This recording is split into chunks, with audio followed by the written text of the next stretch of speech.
was begun in late 2006 as a means with which to use the web and the internet in a country like Sri Lanka to highlight viewpoints, opinions, ideas, and alternatives that would not get published, or if they were to be published, would put the authors at significant risk.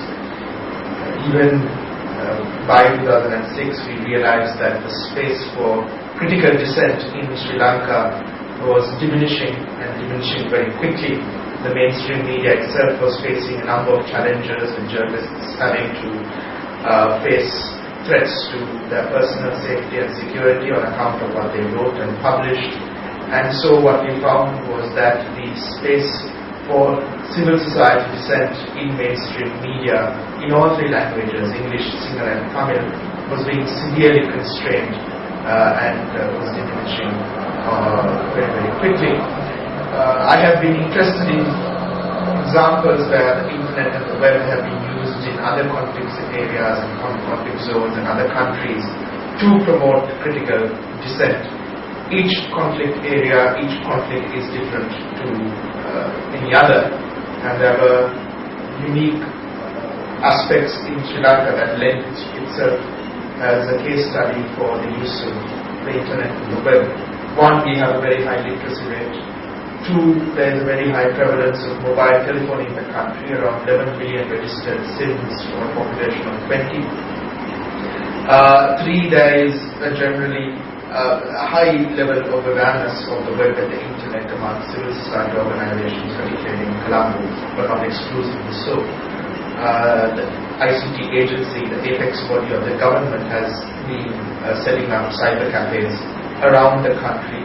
There are a number of other organizations like Sambodhe which have set up their own cyber cafes, and then there are private-public partnerships like Dialogue and USAID in the country which have set up cyber cafes on a business model of their own.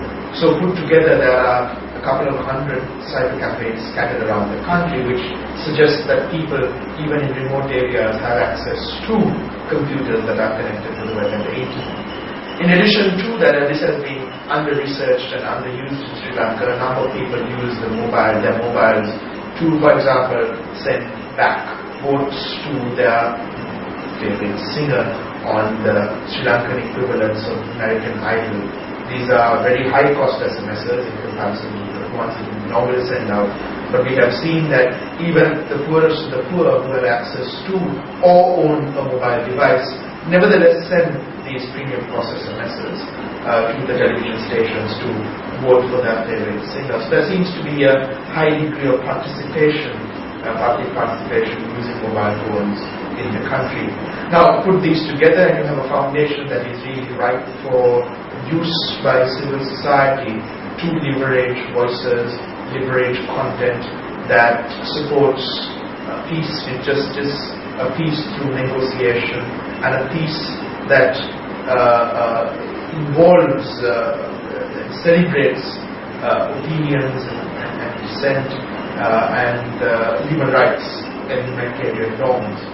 Unfortunately, since 2006, we have seen, unsurprisingly, that the country and the context has deteriorated quite rapidly. The war has escalated, and today you have a situation where there really is no independent reporting. You don't know what is going on in the country anymore, particularly in the theaters of conflict. You probably know more about Gaza or about other conflicts elsewhere in the world that you know about Sri Lanka's own conflict. There are no journalists allowed in these regions. There is no independent verification. International media is barred. Local media is barred. And what is more, just needing to write about these issues is extremely dangerous. 15 journalists in the past 5 weeks, senior journalists have left the country. One of the country's leading news journalists and investigative reporters, and a very senior journalist himself, Asanta was brutally assassinated on the 8th of January, and independent television stations have also been attacked. So there's a clampdown on dissent, there's a clampdown on independent investigative journalism. And to me, that really speaks for then the need to strengthen initiatives like Groundviews, but also civil initiatives like Vikalpa, which exists as a parallel site to Groundviews, publishing content in Sinhala and Tamil, and also Vikalpa's YouTube video channel, which publishes short videos in Sinhala and Tamil. Put together, these initiatives were the first in Sri Lanka to demonstrate that using the web and the internet, it is possible to publish articles that critique war, peace, governance, and human rights. And that is also, to cut a long story short, what makes these sites unique. Today, if you take a look at Groundviews, over the past 10 days alone, you have had two extremely rich discussions on the humanitarian conditions in the north and the east. One has been by a celebrated social scientist called Michael Roberts, who's now resident in Australia, who wrote an article. It has been responded to by leading civil society activists, as well as dozens of other comments in response to the original article by Lionel Bobogay, the one-time General Secretary of the JVP, now again resident in Australia, and several other leading, extremely well-known civil society activists. And that conversation really is not, you cannot find that kind of qualitative debate in mainstream media, English print media today. It's been very rich, incisive, hard-hitting, looking at what is actually happening on the ground, and being equally critical of the entity and the government.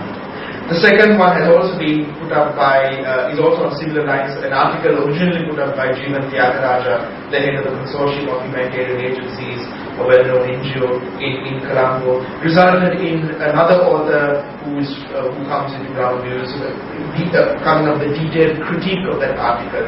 And now there's a wonderfully rich discussion going on around what that original article was about. Again, it was about the humanitarian conditions in the north and the east, and a government and their duties responsibility to ensure that civilians are protected. Jeevan Tyagaraja has promised a detailed response to some of the comments and critiques that have been published. So again, it just demonstrates that this kind of media, it is possible to have discussions that are really absolutely impossible to have in mainstream media in the country. Likewise with Vikalpa's Sinhala and Tamil content and the videos. It seems to be the case that the space on the web and the internet to have these kinds of debates, to the extent possible, critiquing the government as well as the LGTB, seems to be the way now to go into the future as well.